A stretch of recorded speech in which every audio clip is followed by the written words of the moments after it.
இந்த பாதி உடம்பு அப்படி திரும்புது, பாதி உடம்பு இப்படி திரும்புது. சரியாவே நிற்க மாட்டேங்குது.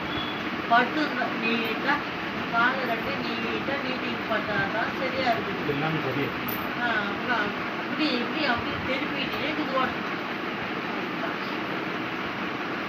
மருமகளுக்கு ஆசை என்ன தெரியுமா, சரியாயிடணும். அவங்க வேலை செய்யணும்னா கூட பரவாயில்ல, நடந்து சரியாகணும் அப்படின்னு தான் அவங்க எண்ணம். வாய்ப்பு இருக்கிறத குறைங்க சரியாயிடும். அமைதியாக இருக்கும். அவங்களும் டென்ஷனாக இருக்காங்க. எனக்கு பாவம் அவங்க காலையில் வேலைக்கு போனால் சாயங்காலம் வருவாங்க. உங்கள் பக்கத்துலேயே இருக்க முடியுமா? நீங்கள் இப்படி பேசுகிறாங்க, ஆவடியில் கேட்குறாங்க. கான்ட்ராக்ட் பேசுகிறாங்க, அமைதியாக இருக்கும். போகிறது வந்தால் சாப்பிடுங்க, அமைதியாக இருக்குது. தண்ணி குடிச்சு கிடங்க, ஒன்றும் செய்யும். மருந்து சரியாயிடும் என்ன.